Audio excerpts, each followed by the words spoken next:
welcome to the Butler Collegian Newscast. I'm Catalina Gallegos. And I'm Chuck Levine, filling in for Nikki Clark. Students are buzzing about Plum Market. The Whole Foods-esque marketplace housed in C Club finally opened its doors on Monday, and students have already started voicing their complaints. One student tweeted out pictures of bugs that she found in a pre-packaged salad. Another complaint is that the items are overpriced, with a popular example being $18 almond butter.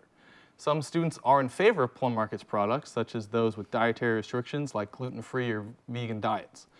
Butler senior Ray Stoffel says, quote, Plum Market provides a very much needed source of gluten-free options on campus that Butler has been missing, end quote. It'll be interesting to see how people adjust to the new dining option this year. Butler University has a new policy in place that requires some students to pay $25 a day to remain in on-campus housing over breaks. This includes students returning early for recruitment as of June 2019. This mainly impacts underclassmen dorms, including Irvington House, Residential College, Ross Hall, and Fairview House. This does not affect students who live on-campus apartments such as Apartment Village, University Terrace, and South Campus apartments. Students living in university apartments do not have to pay fees to stay over break because their contracts last for 9 months compared to the academic year contract offered in the dorms. For the 17th straight year, Butler will be partnering with the Moselle Sanders Foundation to provide over 20,000 hot meals on Thanksgiving for those in need. The Moselle Sanders Foundation typically supplies about 40,000 meals on Thanksgiving Day, and the ones served on Butler's campus account for 2/3 of them. Volunteers begin meal prep at around 3 in the morning, with deliveries running from about 11 a.m. until 4 p.m. Volunteers work in 2-hour shifts to help prepare, package, and transfer the meals. Those looking to volunteer can register at the Moselle Sanders Foundation website. The International Psychology Honors Fraternity, Psi Chi, has begun the reinstatement process at Butler University. Psi Chi hopes to be fully reinstated for recruitment and induction for spring 2020. Assistant Professor of Psychology Brian Day says, quote, there are a whole bunch of resources through Psi Chi that allow you as an individual psychology student to further your passion and interest and see what's out there, end quote. To apply to Psi Chi, you must be a sophomore, junior, or senior with a psychology major or minor. Applicants must have 9 semester hours of psychology coursework completed and at least 3 semesters of college coursework.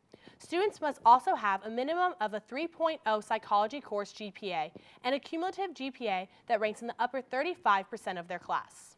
Butler Ballet's annual performance of the Nutcracker will open Friday, December 6th at 8 p.m. In preparation, Butler Ballet held their Nutcracker Tea Party for children and their families. We send it over to our field reporter, Alexis Wallman, for more.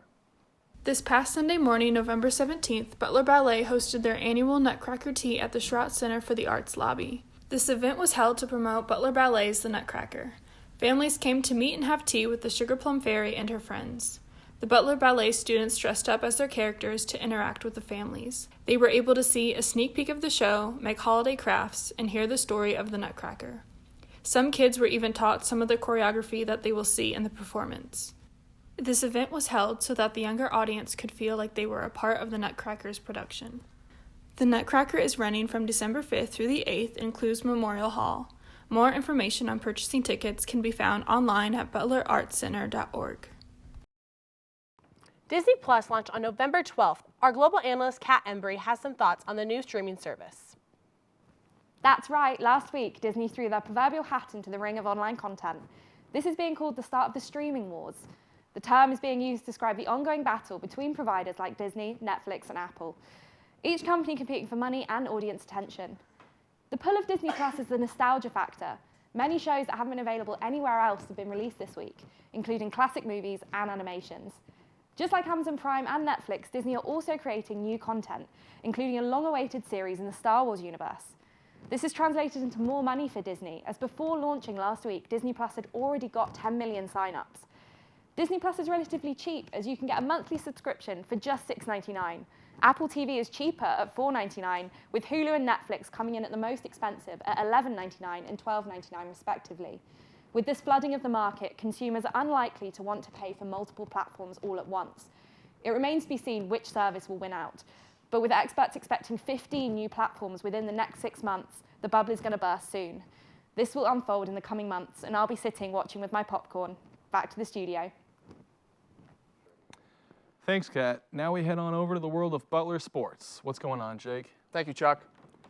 While the men's soccer team fell to Georgetown last week in their Big East semifinal matchup, they have received an at-large bid to the NCAA tournament. The Bulldogs forced top-seeded Hoyas to go to a penalty shootout after being even at 2 apiece through regulation and both overtime periods. Unfortunately, they weren't unable to pull ahead and ended up losing the match. Still, with their 11-6-2 record overall, Butler was voted into the NCAA tournament field on Monday just for the 9th time in program history. The Dogs will take on West Virginia Thursday night at the Selleck Bowl. For the opening round, the Mountaineers finished the MAC Conference title over Bowling Green and a 9-8-2 record overall. The winner of Thursday's showdown will take on 11th-seeded Marshall. The football team hosted their final home game of the 2019 season on Saturday against Valpo. The Battle of the Hoosier Helmet was decided in the final corner of play after both the Bulldogs and the Crusaders traded blows through the first 45 minutes. In the fourth quarter, Butler grabbed the lead off a goal line rushing touchdown by Nick Orlando, putting Butler up 21-14. However, the Crusaders responded with only 19 seconds remaining off a 5-yard rushing touchdown that tied things up. A nice return by A.J. Deinhardt coupled things with a 15-yard pickup through the air to Stephen Dennis, put the ball on the 50-yard line with only 10 seconds on the clock. Here's where things got hectic. The next play, quarterback Sam Brown made a run for 9 yards, but a 15-yard penalty was given to Valpo on a personal foul call. This moved Butler into field goal range. Drew Bevelheimer lined up and took the 43-yard attempt, but it landed short. However, a flag on the field gave Butler a second chance. After a Crusader defender was caught offsides from 38 yards, Bevelheimer put the ball through the uprights and with ease, and the Bulldogs triumphed over the Crusaders 24-21 on Senior Day. They go on the road to take on Dayton this coming weekend to conclude their season. Men's basketball has been looking fresh against competition so far this season. Last week, the Bulldogs took down the Minnesota Golden Gophers as part of the Gavitt tip-off games. More recently, they shut down a stingy Wofford Terriers team that had quite the reputation for the three-ball. Coming into the matchup, the Terriers were ranked 22nd in the nation in three-point percentage. Despite this, Butler's defense locked them down and only let them shoot 19% from beyond the arc. In the Bulldogs' first matchup of the Hall of Fame Classic, 7 players scored more than 7 points. Kamar Baldwin scored 23 points for Butler with nice support coming from the likes of Bryce Enzi and Caleb Battle. As a team, Butler shot 56% from the field but buried nearly 38% of their three-point attempts. By grabbing rebounds and dispersing the ball to several players, the Dogs marched on to win 80-61.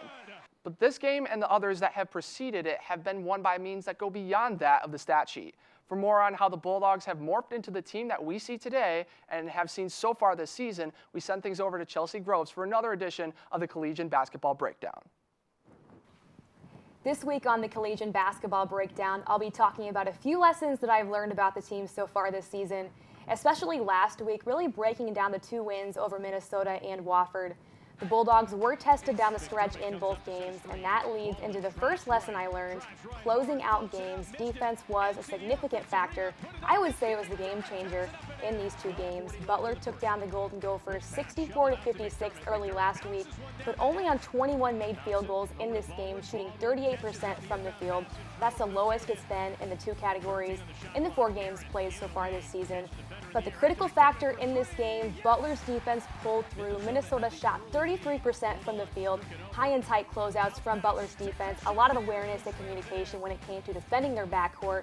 The Bulldogs were able to score 25 points off of Minnesota's 18 turnovers, and the Golden Gophers were only able to pull within 4 late in the second half. Similar story against Wofford. The Terriers came into this game as the 22nd best three-point shooting team in the country, averaging nearly 13 a game. They went 5 for 27 beyond the arc against Butler. But early on in the first half, Wofford was able to get a few open looks in three-point land, but Butler's defense locked in, switching every ball screen and allowing no extra space to launch from deep. But Wofford did cut the lead to 10, 67-57 with 7:20 to play in the second half. But Butler came out of the timeout with a 10-0 run and came away with a win on Saturday night, 80-61.